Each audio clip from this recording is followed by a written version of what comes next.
하나님께서 2021년 참빛교회를 빛과 진리로 인도하시길 축복합니다. 올해 교회 표어를 빛과 진리로 인도하소서라고 정하였습니다. 이것은 시편 43편 3절의 말씀을 따라서 그렇게 지은 건데요. 주의 빛과 주의 진리를 보내시어 나를 인도하시고 주의 거룩한 산과 주께서 계시는 곳에 이르게 하소서. 12월 달에 제가 이제 대림절 기간에 설교했던 본문 중에서 주님의 감동을 주셔서 이렇게 교회 표어로 정해 보았습니다. 작년 2020년 한 해는 코로나19 때문에 참 우리가 많이 힘들었습니다. 2월부터 본격적으로 시작된 이 코로나19 상황이 아직도 현재 진행형입니다. 올해 백신이 국내에 들어오고 연내에 치료제가 개발되면 아마도 하반기부터는 어느 정도 숨을 좀 쉴 수 있지 않을까 전문가들이 예상하고 있는데요. 하지만 경제적인 어려움은 한동안 더 오랫동안 지속될 것으로 보입니다. 사람들의 위축된 소비 심리가 되살아나기까지는 꽤 오랜 시간이 걸릴 것으로 예상하고 있는데요. 2008년 리만 브라더스 사건이 일어났을 때도 경제가 온전히 회복되는 데는 2년에서 3년 정도의 시간이 좀 걸렸습니다. 교회도 마찬가지로 많은 어려움들을 겪고 있습니다. 대부분의 교회들이 비대면 예배로 인한 어려움들을 이야기하고 있는데요. 우리 참빛교회도 교인들의 평균 연령이 이제 거의 65세가 넘습니다. 그래서 인터넷으로 생중계하는 예배에 익숙치 않은 것이 현실인데요. 교인 수가 500명이 넘는 중대형 교회들이 겪는 어려움은 더 큰 것으로 알려져 있습니다. 이렇게 어렵고 힘들 때, 그리고 눈앞에 길이 보이지 않을 때 시편 43편에 말씀하신 대로 하나님께서 우리에게 나타나 도우심으로 말미암아 우리에게 찬송과 영광이 넘치기를 소망해 봅니다. 그래서 2021년 교회 표어를 빛과 진리로 인도하소서라고 정하였습니다. 그래서 금요일에 있었던 신년 예배 본문도 그렇고 오늘 본문도 이제 빛에 관련된 말씀을 함께 살펴보려고 하는데요. 오늘 우리가 읽은 이사야 42장 1절부터 9절은 종의 노래로 알려져 있습니다. 구약 성경을 연구하는 학자들은 이사야서 속에 이제 여호와의 종의 노래라고 이제 불려지는 이 말씀이 네 군데 있다라고 이제 이야기하는데요. 첫 번째는 우리가 읽은 이사야 42장 1절부터 9절까지가 이제 여호와의 종의 노래입니다. 두 번째 여호와의 종의 노래는 이사야 49장에 있는데요. 거기 1절부터 6절에서도 역시 이방의 빛이라는 단어가 등장합니다. 세 번째는 이사야 50장 4절부터 9절까지 이제 여호와의 종의 노래고요.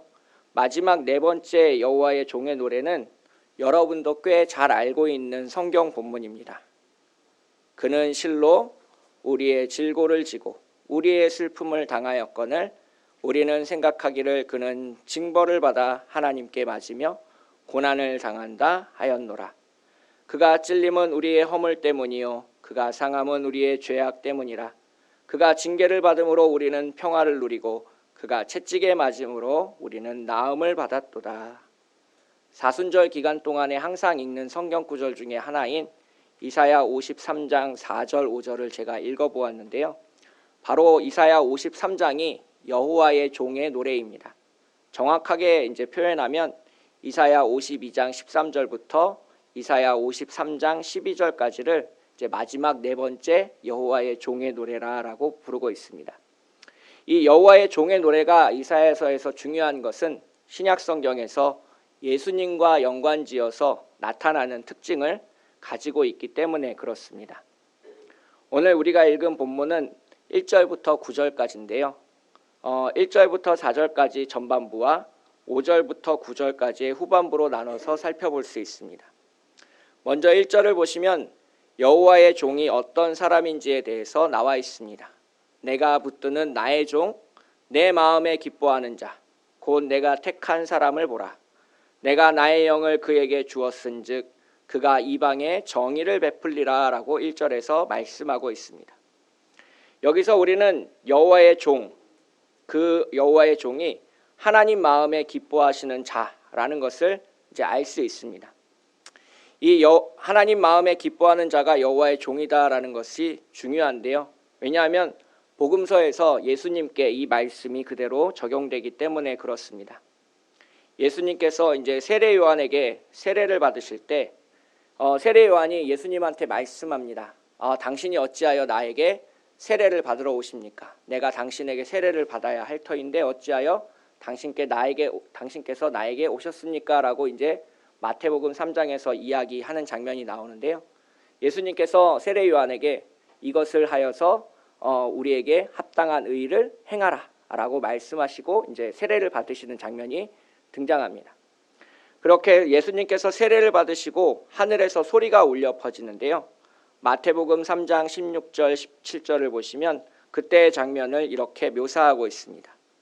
예수께서 세례를 받으시고 곧 물에서 올라오실새 하늘이 열리고 하나님의 성령이 비둘기같이 내려 자기 위에 임하심을 보시더니 하늘로부터 소리가 있어 말씀하시되 이는 내 사랑하는 아들이요 내 기뻐하는 자라 하시니라 라고 하나님께서 직접 말씀하셨습니다.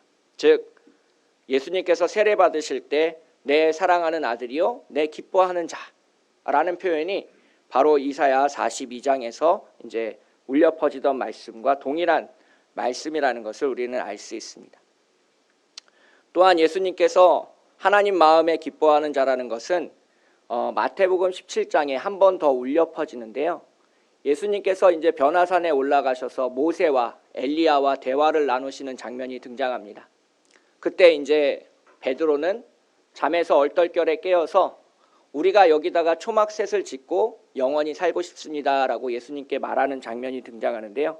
그때도 하늘에서 소리가 울려 퍼집니다. 어떤 소리였냐면 마태복음 17장 4절 5절에 나오는데요. 베드로가 예수께 여쭈어 이르되 주여 우리가 여기 있는 것이 좋사오니 만일 주께서 원하시면 내가 여기서 초막셋을 짓되 하나는 주님을 위하여 하나는 모세를 위하여 하나는 엘리야를 위하여 하리이다. 말할 때에 호련히 빛난 구름이 그들을 덮으며 구름 속에서 소리가 나서 이르시되 이는 내 사랑하는 아들이요 내 기뻐하는 자니 너희는 그의 말을 들으라 하시는지라. 아멘. 변화산에서도 똑같은 목소리가 울려 퍼집니다. 이는 내 사랑하는 아들이요 내 기뻐하는 자다. 즉 여기서 이 기뻐하는 자라는 표현은 하나님의 종으로서 이 땅 가운데서 행하시는 예수님의 모습을 이야기하고 있습니다. 아버지가 아들을 생각할 때 기뻐하는 것이 매우 당연해 보입니다. 군대 간 아들 때문에 잠 못 들었던 기억이 있으신 분들도 계실 텐데요. 한 목사님은 아들을 낳고 얼마나 기뻤는지 아들의 이름을 이렇게 지었습니다. 아비 부자에다가 기쁠 열자를 붙여서 아들의 이름을 부열이라고 지었습니다. 그래서 이 아들을 낳고 이 아들이 아비의 기쁨이다라는 것을 이름으로 짓기도 했었는데요. 제 친구 중에는 얻을 득에 기쁠 열자를 이름으로 쓰는 친구도 있습니다. 즉 내가 참 기쁨을 얻었다라는 것을 아들의 이름을 통해서 나타내는 것이 아버지의 마음인 것 같습니다. 아들이 아버지의 기쁨이 되는 것은 너무나도 당연한 일이고 하나님의 외아들 예수 그리스도께서 하나님의 기쁨이 되시는 것은 너무나도 당연해 보입니다. 우리가 이것을 볼 때에 그럼 하나님이 왜 직접 여러 사람 가운데 이것을 나타내셨는가 하는 것이 우리가 유심히 살펴봐야 할 대목입니다. 이 복음서는 가장 높으신 하나님의 아들 예수 그리스도께서 이 땅 가운데 오셨다는 것을 증거합니다. 예수님의 낮아지심에 관해서 우리가 항상 이야기하는 것이 있는데요. 바로 예수님께서 말구유 위에서 태어나셨다는 겁니다. 가장 거룩하고 높으신 하나님의 아들이신 예수님께서 이 땅 가운데 가장 낮고 천한 말구유 위에 태어나셨다는 것을 우리는 잘 알고 있습니다.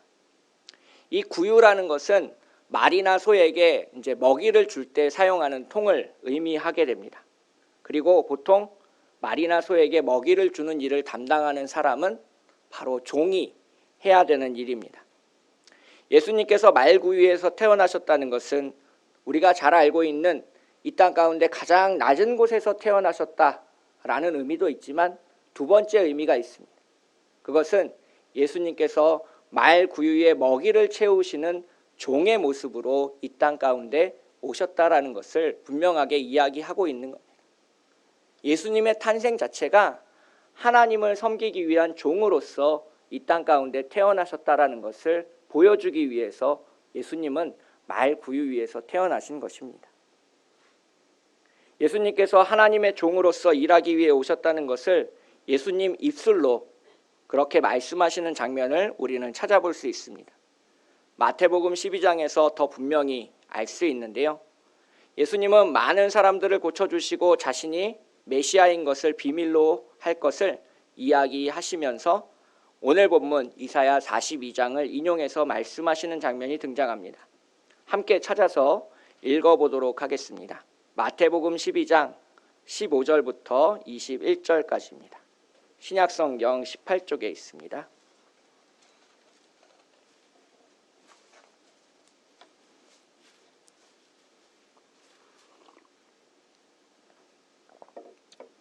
신약성경 18쪽 마태복음 12장 15절부터 21절까지입니다.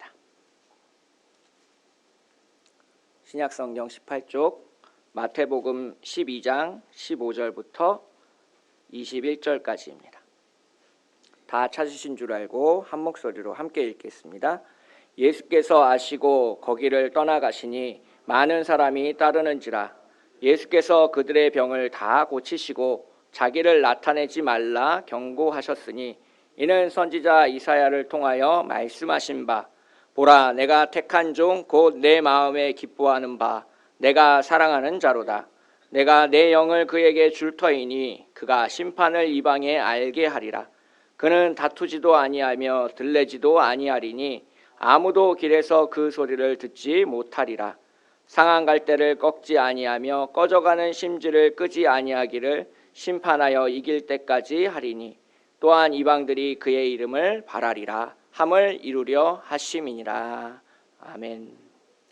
마태복음 12장에서 예수님께서 안식일에 손 마른 사람을 고치자 바리새인들이 나와서 안식일 계명을 어겼다라고 따지기 시작합니다. 예수님은 그 바리새인들을 떠나 조용히 많은 병자들을 치유하시며 그들에게 절대적으로 침묵하라고 명령하셨습니다. 이 침묵 명령이라는 것은 예수님이 메시아다, 예수님이 그리스도다라는 것을 자기 입으로 내서 말하지 못하도록 이야기한 것입니다. 그 까닭은 바리새인들과 다투지 않고 조용히 지내기 위한 하나의 방편이었습니다. 그래서 예수님은 하나님의 사랑하는 종으로서, 하나님의 사랑하는 아들로서, 그리고 하나님이 기뻐하시는 종으로서 이 땅 가운데 오셔서 자기가 구원해야 될 자신의 백성 바리새인들과 서기관들과 다투기보다는 그들을 향해서 조용히 일하시며 뒤로 물러가시는 모습을 우리는 볼 수 있습니다. 그래서 하나님의 아들이신 예수 그리스도께서 여호와의 종으로 일하신다. 그렇다면 그 여호와의 종으로서 예수님이 과연 무슨 일을 하셨을까? 어떤 일을 하기 위해 이 땅 가운데 오셨을까? 우리는 이사야 42장을 통해서 더 자세히 살펴볼 필요가 있습니다. 이사야 42장 1절 그리고 3절 4절을 보시면 여호와의 종이 어떤 일을 하실지를 분명하게 알 수 있습니다. 바로 이 땅 가운데 정의를 세우는 일인데요. 1절을 보시면 그가 이방에 정의를 베풀리라. 3절에서 진실로 정의를 시행할 것이며 4절에서 세상에 정의를 세우기에 이르리니라고 표현하고 있습니다. 1절, 3절, 4절에서 반복해서 여호와의 종이 이 땅 가운데 정의를 세울 것이다 라고 이야기하고 있습니다. 여기에서의 정의는 심판과 관련되어 있습니다. 재판장에서 판사가 옳고 그름을 판결하는 것과 관련되어 있는데요. 그래서 마태복음에서는 이사야 42장 1절을 옮기면서 심판이란 단어로 번역된 것을 우리는 알 수 있습니다. 그래서 오늘날 우리는 옳고 그름을 따지는 것이 얼마나 중요한지를 알고 있습니다. 무죄한 사람이 살인죄에 누명을 쓰고 오랜 기간 복역한 이야기를 우리는 텔레비전 뉴스에서 심심치 않게 이렇게 전해 듣게 됩니다. 심판에 대한 정의가 올바로 세워지지 않았기 때문에 그렇습니다. 죄 없는 사람이 감옥을 살아가고 있는 것, 바로 그런 상황이 지금 이스라엘 백성들 앞에 펼쳐져 있기 때문에 그렇습니다. 그래서 이사야 42장의 배경에는 바벨론 포로로 사로잡혀 있는 이스라엘 백성들이 놓여져 있습니다. 우리나라도 일본에 의해 식민지 지배를 경험했는데요. 그래서 이사야 42장 본문을 잘 이해할 수 있습니다. 옳고 그름에 따라서 판결되는 것이 아니라 일본에 충성하는 자는 옳게 되고 그렇지 않은 사람은 무조건 형벌을 받는 억울한 상황들을 우리가 많이 경험했습니다.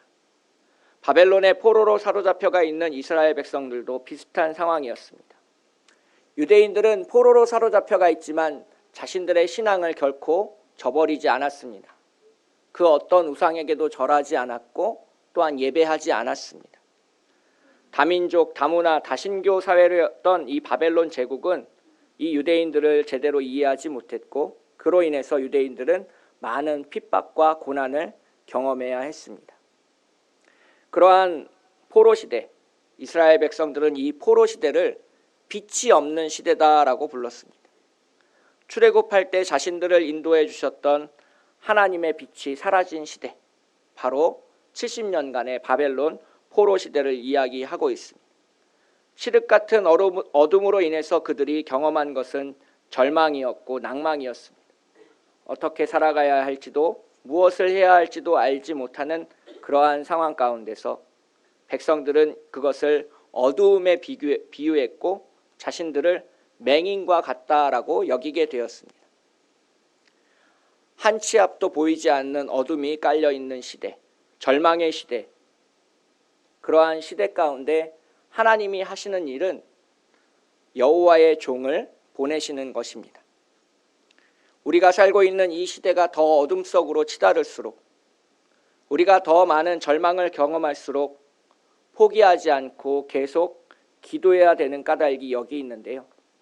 어둠의 시대, 절망의 시대, 낙심하는 그 시대에 하나님은 당신의 종을 세상 속에 보내셔서 일하시기 때문입니다. 오늘 본문 5절을 보시면 생동감 넘치는 하나님을 표현하고 있는 모습들을 볼 수 있습니다.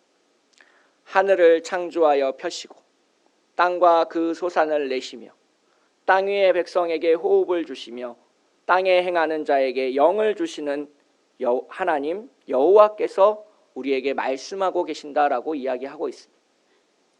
지금 포로로 붙잡혀 와서 자유도 없고 먹을 것도 부족하고 모든 것이 억울한 그러한 시대적 상황 가운데 하나님은 어떤 분으로 나타나시냐면 우리를 다시 창조하시고 우리에게 먹을 것을 주시며 땅 위의 백성에게 호흡할 수 있는 호흡을 주시며 그리고 우리에게 하나님의 영을 부어주시는 분이 바로 여호와 하나님이시다라는 것을 말씀하고 있습니다. 그래서 우리는 이 땅 가운데서 큰 절망을 경험하고 큰 어두움을 경험하고 큰 좌절을 경험하면 경험할수록 높으신 하나님, 거룩하신 하나님, 영광스러운 하나님을 만나게 될 것입니다. 포기하고 절망하고 낭망해 있는 그러한 우리에게 하나님은 여호와의 종을 보내셔서 일하시기 때문입니다. 여호와의 종이 와서 일하시는 부분이 6절에 표현되어 있는데요. 6절 말씀 함께 읽도록 하겠습니다. 시작. 나 여호와가 의로 너를 불렀은즉 내가 내 손을 잡아 너를 보호하며 너를 세워 백성의 언약과 이방의 빛이 되게 하리니. 포기하고 절망하고 낭망해 있는 우리에게 하나님은 두 가지 일을 여호와의 종을 통해서 행하십니다. 바로 언약을 새로 맺고 이방의 빛을 비추시는 일입니다. 예수님께서 십자가에 달리기 전 자신의 제자들과 마지막으로 저녁 식사를 하시며 만찬을 하시며 포도주와 빵으로 언약을 세우시는 장면을 우리는 잘 알고 있습니다. 예수님께서 하나님의 아들로서 이 땅 가운데 오셔서 여호와의 종으로서 백성과 하나님 사이에 새로운 언약을 맺어주시는 것입니다. 그리고 우리는 빛을 보았습니다. 예수님께서 십자가에 죽으시고 3일 만에 부활하셔서 그 제자들에게 나타나신 것입니다. 이것이 바로 새로운 빛입니다. 나라가 멸망하고 포로로 사로잡혀가 있고 절망하고 좌절해 있는 이스라엘 백성들 가운데 하나님은 여호와의 종을 보내셔서 일하실 것이고 그들과 새로운 언약을 맺을 것이고 그 새로운 언약을 통하여 새로운 빛을 주신다라는 것이 바로 복음이요 기쁜 소식입니다.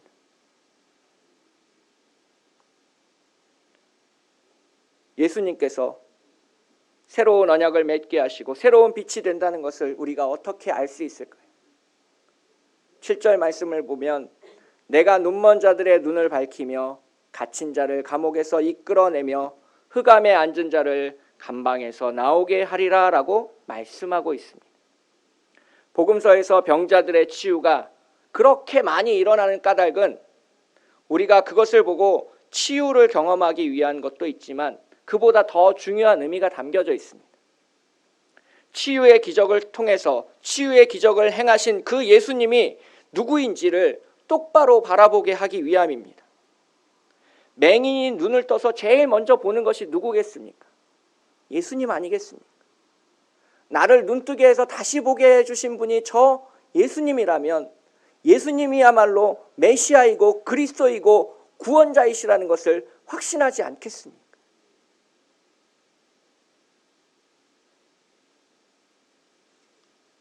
많은 사람들이 그러한 기적을 경험하고 예수님을 메시아로 믿기 시작했습니다.